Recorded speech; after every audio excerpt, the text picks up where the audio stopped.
और दोस्तों वैसे तो मतलब इस चीज़ को मैं काफ़ी समय से बोलना चाहता, लेकिन मेरे पास ऐसा कुछ मिला नहीं है। लेकिन मेरे को कल परसों से काफ़ी वीडियोस ऐसे दिखे हैं और सोशल मीडिया पे, और फिर मेरे को पर्सनली भी आए वीडियो कि यार अपने ब्लॉग में जरूर डालना। तो फिर हमारा फर्ज बनता है किसी की मदद करना भाई। तो जो ये हमारे जो भाई जी हैं, अब वो तो भाई जी बोलूँगा क्योंकि ऐसे पर्सनल तो जानता नहीं मैं, तो हमारे लोकल के ही है भाई, गोरसाड़ा से हैं। और ये काफ़ी समय से भाई बाहर फंसे हुए हैं। तो मैं चाह रहा हूँ कि ये जो मेरी ब्लॉग से जो आवाज़ है थोड़ी सी, क्या पता सरकार तक पहुँच जाए, जो बड़े बड़े लोग उन तक पहुँच जाए, ताकि इनकी मदद हो सके और ये अपने देश वापस भारत आ सके भाई। तो आप भी इस चीज़ को एक बार शेयर कर लेना, और जो व्यक्ति है उनकी वीडियो मैं आपको दिखा रहा हूँ अभी। मैं दीपिका नौटियाल, ग्राम गोरसाड़ा, जिला उत्तरकाशी से। मैं काफ़ी परेशान हो चुकी हूँ, इसलिए मुझे ये वीडियो बनानी पड़ी है। मेरे पापा जो हैं वो 2018 में सऊदी अरब गए थे। उनके जो मालिक हैं उन्होंने उनका पासपोर्ट अपने पास रखा हुआ है और उन्हें अपने देश नहीं भेज रहे हैं। 8 साल हो चुके हैं, हमने अभी तक अपने पापा को नहीं देखा है। हमारे घर की जो हालत है वो बहुत ही ख़राब है। मेरी मम्मी हाउसवाइफ है, मेरा एक छोटा भाई है जो 19 साल का है, और मैं भी अभी पढ़ रही हूँ। हमारे घर में कमाने वाले सिर्फ मेरे पापा हैं, जो कि वहाँ मालिक ने उनको बंधुआ मजदूर की तरह काम करवा रहे हैं और ना ही उन्हें सैलरी वगैरह दे रहे हैं। मेरी हालत, हम लोगों की हालत बहुत ही ख़राब है। मैंने इस संबंध में सीएम सर को भी पत्र लिखे हैं और पीएम सर को भी लिखे हैं। सांसद अनिल बलूनी जी से भी मैं पर्सनली मिली हूँ, लेकिन अभी तक इसमें कोई कार्रवाई नहीं हो रही है। मेरा इस वीडियो को बनाने का यही उद्देश्य है कि क्या पता आप लोगों में से कोई मेरा भगवान बन जाए और मेरी मदद करे मेरे पापा को घर वापस लाने में। Thank you. हमारी यात्रा हो और उसमें रविंद्र भाई लोग और हमारे जो दोस्त हैं वो ना हो, ऐसे कैसे हो सकता है। फाइनली भाई रविंद्र भाई भी आ गए हैं। सुबह मैंने आपको कहा था कि हम एक विशेष यात्रा पे जा रहे हैं, कहाँ जा रहे हैं वो पता नहीं था, लेकिन रविंद्र भाई ने बता दिया है कि हम जा रहे हैं। तुम्हारे नसीब में दोनों चीजें, नौकरी भी और छोकरी भी। लेकिन उस चीज से अलग निकल के घूमना जरूरी है भाई। जो कमेंट आप लोग बार बार कर रहे हैं कि उस चीज का भी ध्यान रखें, तो वो चीज का ध्यान हमें हमेशा है। तो उस प्रयास में भी हम लगे हैं, तो क्या पता जल्दी ही वो मिल जाए। इस रास्ते से जाते हैं हम, ये पैदल रास्ता है, ये चूली खेत का पैदल रास्ता है। यहाँ से ऊपर होते, यहाँ पे गरबान गाँव है, यहाँ बगल में हमारा गाँव है। यहाँ पे भी होटल था, ये भी बिल्कुल खंडर हो चुका है। पूरे यहाँ पे अच्छी मार्केट थी। Everything is temporary in the world, पर मेरा लेट आना जी। हाँ बस। तो बाकी भाई कल तो मैं वैसे यहीं था ससुराल में, पिछला ब्लॉग मेरा ससुराल का ही था। बाकी अभी एक बार फिर से विदाई था यहाँ से। तो कल के कमेंट में आपने कहा था कि कपिल भाई की बहुत ज़्यादा थी, तो इसलिए आज कपिल भाई को मिला दिया भाई। ये देखिए, राम राम आप सभी को। हाँ भाई ठीक है। बड़े अनएक्सपेक्टेड। हाँ ये अचानक से हमने इसको सरप्राइज दिया है। हम देहरादून जा रहे थे, लेकिन अचानक यहाँ पहुँचना पड़ा हमें। राम भाई बनाओ। तो चलिए दोस्तों, एक और नए ब्लॉग की शुरुआत हो चुकी है। तो जय श्री राधे दोस्तों। सबसे पहले आप सभी को मेरा प्यार भरा प्रणाम। मेरा नाम अखिलेश बगुड़ा और स्वागत करता हूँ आपका अपने यूट्यूब चैनल अखिल बगुड़ा ब्लॉग्स में। और दोस्तों आज जो ब्लॉग की शुरुआत है इस खूबसूरत से वातावरण के साथ और इस खूबसूरत से गाँव ग्राम सभा खम बघाल से हो रही है भाई। और ऊपर मौसम तो देखिए बिल्कुल चारों तरफ बादल लगे हुए हैं, जो कि आजकल लाजमी है भाई। तो सावन का महीना चल रहा है, तो चारों तरफ हरियाली तो होनी लाजमी है भाई। और बाकी ये जो मौसम है ये तो ऐसे ही रहेगा फिलहाल 1-2 महीने तक। और जगह जगह से भाई गाड़ गधेरों की आवाज़ें आ रही है, पानी की सुसियाट की, क्योंकि जगह जगह गधेरे रखे हैं। ये जो छोटा गधेरा है हमारे यहाँ पे, यहाँ भी खूब आ रखी है। जरकुल नदी भी खूब आ रखी है। तो हर जगह से आपको नदी नाले दिखेंगे भाई।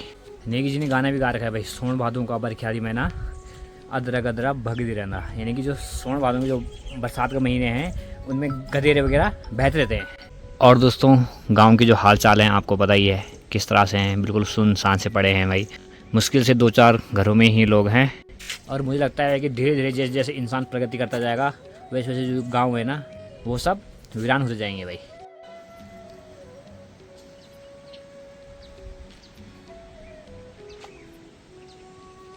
और बाकी दोस्तों इसी समय के लिए मैंने अपनी कुछ छुट्टियां बचा के रखी हुई थी, तो आज मैंने अपने ऑफिस से कुछ दिन की छुट्टी ले ली है, क्योंकि अभी हम जा रहे हैं एक विशेष यात्रा पे भाई। और कहाँ जाएंगे वो तो आपको बाद में ही पता चलेगा। फिलहाल यहाँ से आज निकलेंगे ऋषिकेश की ओर, और कौन कौन जाएंगे वो तो आपको पता ही है।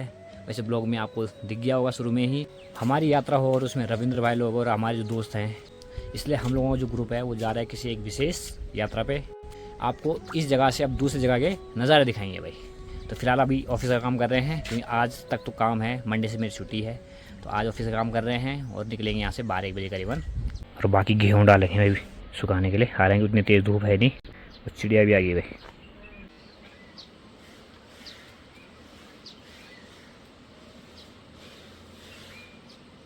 और ये जो चिड़िया है भाई ये बहुत कम दिखती है भाई अब, क्योंकि जिस तरह से चारों तरफ 5G नेटवर्क आ गई है ना, तो उससे इनकी जाने जा रही है भाई। तो हमारे यहाँ साइड तो 5G है नहीं, इसलिए ये अभी भी है।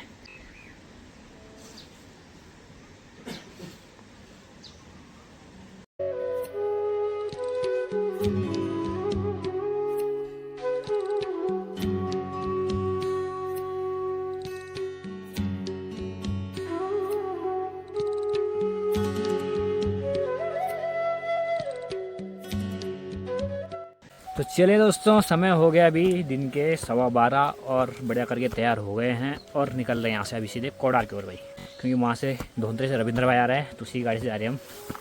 तो फिलहाल यहाँ से मैं, भीम भाई और रविंद्र भाई जा रहे हैं, और मुझे छोड़ने कोडार तक जा रहा है गठू भाई।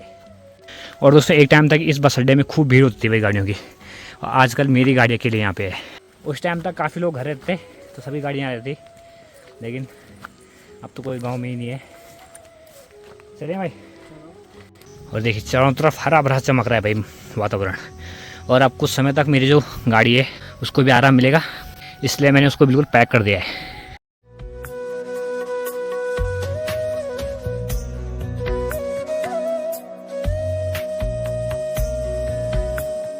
तो सुबह तक तो भाई ठीक ठाक धूप लगी हुई थी, और अभी देखिए चारों तरफ बिल्कुल बादल छा गए हैं भाई। तो मौसम कुछ भरोसा नहीं, इससे सोच रहे हैं कि बारिश ना हो, इससे अच्छा है समय से निकल जाते हैं भाई।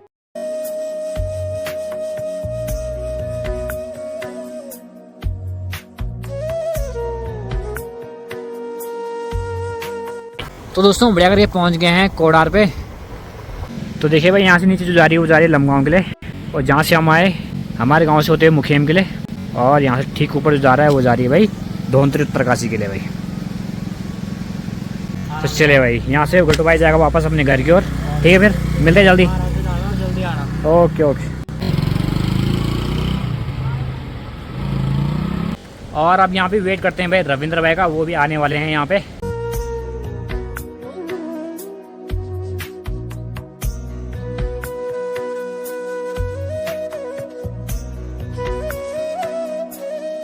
तो चलिए दोस्तों, ये लगभग आधा घंटा यहाँ पे वेट करने के बाद अब रविंद्र भाई पहुँच गए हैं यहाँ पे। तो फाइनली भाई रविंद्र भाई भी आ गए हैं, तो निकलते हैं यहाँ से भाई। अब काफ़ी वेट कर दिया है यहाँ पे। हाँ जी गुरु जी, स्वागत है आपका, स्वागत है। बहुत लेट हो गया मेरे को, बहुत लेट हो गया। पहली बार लेट हुआ किसी कोई दिक्कत नहीं, कोई चले। चलो, लाइफ में पहली बार कुमाऊं भ्रमण होगा भाई, तो जितने भी लोग सपोर्ट कार कर रहे हैं, अगर हो सका या भगवान का आशीर्वाद रहेगा तो आप लोगों को दर्शन हो जाएंगे वहाँ। क्यों? बिल्कुल बिल्कुल। तो चलते इस बार कुमाऊं यात्रा। सुबह मैंने आपको कहा था कि हम एक विशेष यात्रा पे जा रहे हैं, कहाँ जा रहे हैं वो पता नहीं था, लेकिन रविंद्र भाई ने बता दिया है कि हम जा रहे हैं कुमाऊं साइड। कुमाऊं साइड तो पहली बार जा रहे हैं हम। तो वैसे हमने एक गाना भी सुना है, हाँ। ना जय लाड़ा बल कुमाऊं तक हरने जा बल। है देखते हाँ, तो वो गाना सुनाएंगे आपको अभी। वो जादू भी देख के आएंगे इस बार। हाँ, तो चलते हैं। मैंने कहा यार ऐसा है ना कि देखो नौकरी काम ये सब चीजें हमेशा रहती है, लेकिन जो घूमना है नौकरी हो छोकरी, मैंने कहा यार हमारे नसीब में नहीं नौकरी हो गया या काम हो गया या फिर डेली का जो हमारा जो वर्क होता है वो हमेशा जिंदगी में भाई। तुम्हारे नसीब में दोनों चीजें, नौकरी भी हो छोकरी भी हो। लेकिन उस चीज से अलग निकल के घूमना जरूरी है भाई, फ्रेशमेंट जरूरी है जिंदगी में ना। और सबसे बड़ी बात है कि अखिल भाई का था ही नहीं प्लान, है ना, मेरा था नहीं। सडनली भाई का मुझे फिर फोन आता कि भाई मैं बस छुट्टी ले रहा हूँ, मुझे जाना है। भाई ने कहा कि हम वहाँ जा रहे हैं और हम वहाँ जाए। मैंने कहा ठीक है यार जा रहे हैं तो ठीक है। उसका मैंने फोन काटा था, मैं ठीक घूम के आओ। फिर मैं बैठा और फिर मैंने सोचा यार कि भाई ये तो हमेशा ही है मेरा कि यार आज छुट्टी निकाल लिया है, परसों आया, तो बार बार वहाँ जाया नहीं जाएगा ना। तो ये है कि मैंने कहा यार बार बार जाया नहीं जाएगा, ऐसा नहीं कि अपनी वो खास मित्र मंडली के साथ नहीं जाया जाएगा। हाँ वही मैं बोल रहा हूँ। आज देखो इस बार ये सब घूम के आ जाएंगे, फिर मैं अकेले जाऊँगा तो वो आनंद नहीं आएगा, दूसरी बार जाऊँगा। तो इसलिए मैं तो छुट्टी ले लेते हैं। फिर मैंने अप्लाई की छुट्टी ऑनलाइन, तो उन्होंने भी कहा कि ठीक है जब छुट्टी बची हुई तो कर लो यूज़। तो फिर मैंने कहा चलो हम भी आ जाते हैं, तो आपको दिखाएंगे उस यात्रा में। जो कमेंट आप लोग बार बार कर रहे हैं कि उस चीज़ का भी ध्यान रखें, तो वो चीज़ का ध्यान हमें हमेशा है। जो रविंद्र भाई ने लड़की ढूंढनी है वो ऐसा नहीं कि तुम कमेंट कर रहे हो तब याद आ रहा है, वो हमारे दिमाग में पहले से ही है। तो उस प्रयास में भी हम लगे हैं, तो क्या पता जल्दी ही वो मिल जाए। बस उस चीज़ का इंतजार हमें काफ़ी समय से है। तो फाइनली दोस्तों चूल गेट के पास पहुंच गया है, और जैसे ही यहाँ पे पहुंचे रविंद्र भाई के फोन पे भीम का फोन आ गया भाई। उसे ऐसा लगा कि हम उसकी बातें कर रहे हैं, तो उसने कहा कि मैं बस तुरंत पहुंचने वाला हूँ भाई। मैं तुरंत तो पहुंचेगा लेकिन हमसे बाद ही पहुंचेगा हमेशा। और यहाँ से ठीक ऊपर जाता है भीमबाई गांव के लिए रास्ता, यानी कि उडरी गांव के लिए। और दोस्तों जब भी मैं चूली खेत पे आता हूँ तो यहाँ की यादें ताज़ा हो जाती है भाई। 2005-06 की बात है, उस समय मैं लिखवार गाँव रहता था भाई, स्कूल केंद्र विद्यालय में भाई, और मामी लोग यहाँ रहता था लिखवार गाँव में। तो उस समय गाड़ी का रास्ता बहुत कम था, क्योंकि जहाँ से हम आते हैं वो रास्ता बहुत कम था। तो इस रास्ते से आते हम, ये पैदल रास्ता है, चूली खेत का पैदल रास्ता है। यहाँ से ऊपर होते हैं, यहाँ पे गरबान गाँव है और यहाँ बगल में हमारा गाँव है। तो यहाँ से होते हुए आता अक्सर में, और यहाँ पे रुका करते थे भाई। तो यहाँ पे बहुत अच्छा मार्केट था पहले, यहाँ पे भी दुकान थी, ये भी लोग खंडर हो चुके हैं। ये देखिए दुकान का छत दिख रहा है भाई बस, और कुछ नहीं दिख रहा है। यहाँ पे भी होटल था, ये भी बिल्कुल खंडर हो चुका है। पूरे यहाँ पे अच्छी मार्केट थी, यहाँ से लेके पूरे यहाँ तक, और यहाँ पे भी थी। लेकिन समय देखिए आज बिल्कुल पूरा खंडर हो चुका है भाई। आज यहाँ पे कोई लोग रुकने को तैयार नहीं है। और एक टाइम था कि यहाँ पे ही सब कुछ होता था भाई, कोडार पे, वहाँ पे कोई रुकन था ना, वहाँ पे मार्केट थी ऐसी। लेकिन जब से वो रोड गई ऊपर मुखेम के लिए, खंबा खाल के लिए, तब से वहाँ पे ज़्यादा चहल पहल हुई भाई, क्योंकि जो भी गाड़ी आती है वहीं पे रुकती है, वहाँ से फिर ऊपर निकलती है। लेकिन जब ये पैदल रास्ता हुआ करता था तो उस समय जो चहल पहल थी वो यहीं पे रहती थी भाई। तो जितने भी लोग भाई हमारे गांव साइड से होंगे, इधर साइड से होंगे, यानी इस एरिया में जितने भी लोग होंगे ना, उनको वो चीज़ें याद होगी भाई। और हमसे जो बड़े लोग होंगे उन्हें पता होगा, क्योंकि उनसे हमारे टाइम पे तो गाड़ी आ भी जाती थी, लेकिन उनके टाइम पे गाड़ी नहीं थी भाई। उनको कुछ भी सामान लेना था ना, तो सब यहाँ पे आना पड़ा था पहले, यहाँ से फिर उठा के जाना पड़ता था गाँव की ओर भाई, इस चढ़ाई को चढ़ते हुए।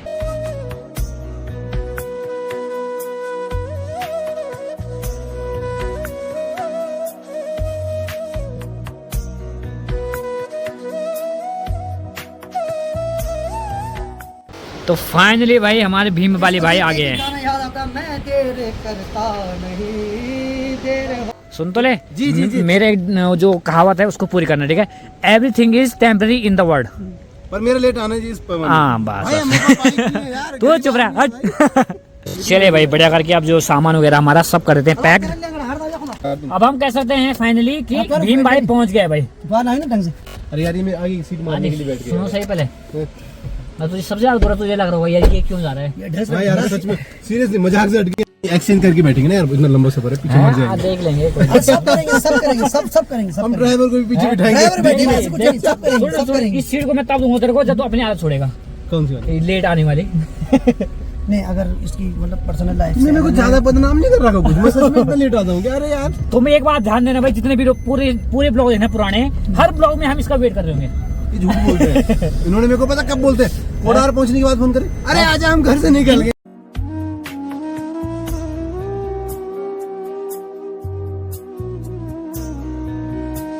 चले भाई यहाँ पे जो काम था इनका ये भी दे दिया है इनके पास, क्योंकि इनके पास देनी थी पासबुक। प्रणाम। कैसा लग रहा पति देव 8-10 दिन के लिए जा रहे हो? 8-10 हाँ, अच्छा तुमसे कम बता रहे हो? भाई तूने कम बताया क्या? ना बता तू हफ्ता कितना काम है? हफ्ता हाँ? बोला आज 4-5 4-5 का वही है, 2-4 दिन एक्स्ट्रा हो जाता है बोला। अबे यार। तो बाकी भाई कल तो मैं वैसे यहीं था ससुराल में, पिछला ब्लॉग मेरा ससुराल का ही था। बाकी अभी एक बार फिर से विदा था यहाँ से, ठीक है फिर। भाई साहब अभी जो रिएक्शन करने चाची देखे, मैंने कहा 8-10 दिन 8-10 दिन, मैंने कितना ही 4-5 दिन बता रखा बल। अरे एक हफ्ते की छुट्टी है तो यार उतना ही भीम तो तो आओ। हमसे बवाली काम करो, तुम घर में बोल रहे हो यार कैसे?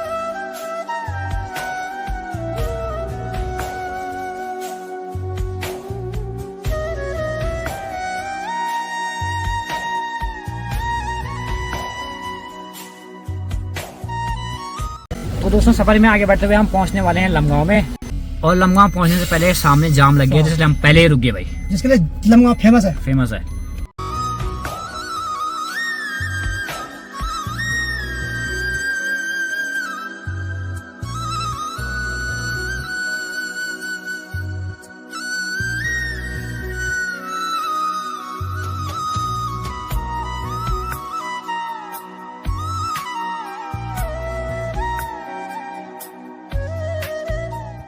तो दोस्तों दिन के 2:30 बज चुके हैं, लेकिन अभी भी लमगांव में ही फंसे पड़े हैं भाई हम, क्योंकि ये जाम अभी टाइम लगेगा खुलने में, ऊपर से बरसात भी हो गई है। तो फाइनली भाई जाम खुलने के बाद अब निकल पड़े हैं यहाँ से। नहीं अभी नहीं निकले गाइस, अभी नहीं है, अभी नहीं निकले, अभी आगे थोड़ी और रुका है। अभी नहीं निकले हम।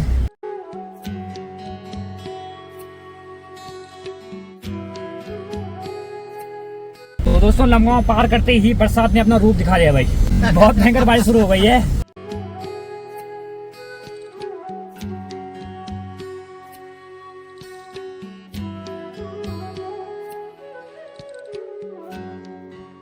तो चले दोस्तों, आगे बढ़ते हुए हम पहुंचने वाले हैं लगभग डोबरा चांटी में। और यहाँ साइड तो ऐसा लग रहा है जैसे बारिश हुई नहीं, यहाँ वो बारिश सिर्फ हुई लमगांव तक ही भाई। और दोस्तों यहाँ से ठीक की बात की जाए तो देखिए भाई, पूरी झील बिल्कुल भर चुकी है और हरा हरा पानी दिख रहा है भाई। बीच में तो ये पूरा खाली हो गया था और अभी देखिए पूरा भर चुका है। और इसी टाइम के लिए भाई उन्होंने ये पूरी झील जो है वो खाली कर रखी होती है भाई, क्योंकि पता है कि बरसात में भरने वाली है।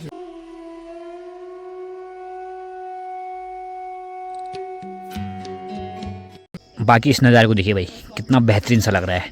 वो यहाँ से ठीक ऊपर उस पहाड़ी पे है भाई नई टिहरी, ये देखिए भाई। चलिए भाई निकलते हैं अब यहाँ से अपने सफर की ओर। एक एक करके बोलो।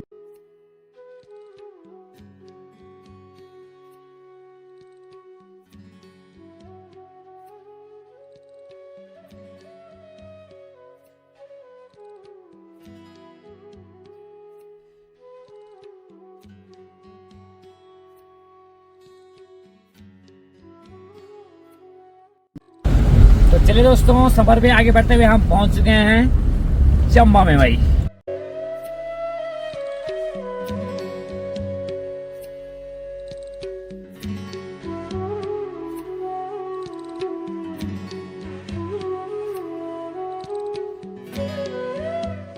चलिए दोस्तों, फाइनली हम ऋषिकेश पहुंचने वाले हैं।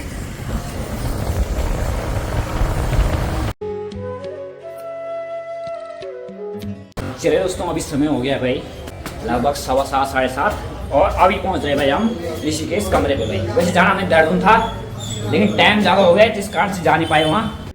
तो देखिए भाई यहाँ पे कमरे पे आ गए। यहाँ तो आजकल कोई नहीं, सिर्फ भाई है। तो कल के कमेंट में आपने कहा था कि कपिल भाई की बहुत ज़्यादा थी, तो इसलिए आज कपिल भाई को मिला दिया भाई। ये देखिए। राम राम आप सभी को। हाँ भाई ठीक है। बड़े अनएक्सपेक्टेड। हाँ, ये अचानक से हमने इसको सरप्राइज दिया। हम देहरादून जा रहे थे लेकिन अचानक यहाँ पहुँचना पड़ा हमें। और यहाँ पहुँचते देखिए भाई एक और शख्स पहुँच गया है हमारे, शिवम भाई। और भाई साहब प्रोफेसर साहब आ गए, क्या हाल है बोला? चश्मा कहाँ गए तुम्हारे वाले? कौन से? तो तुम वहाँ स्टेटस पे लगा दो बार बार। और ठीक है, बढ़िया। चलो भाई शिवम बोला भी आ गया। तो चलिए दोस्तों, बढ़िया करके हम ऋषिकेश पहुंच गए हैं और बाहर तो अब बिल्कुल अंधेरा हो चुका है। वैसे आते आते हमें अंधेरा हो चुका था भाई। तो बाकी भाई अब सोच रहे हैं कि इस ब्लॉग को इतना रखेंगे और जो कल की जो यात्रा हमारी शुरू होगी फिर आपको दिखाएंगे एक नई यात्रा नई एरिया से भाई। तो फिलहाल आपसे डालेंगे और मिलेंगे आपको एक और नई मजेदार वीडियो में।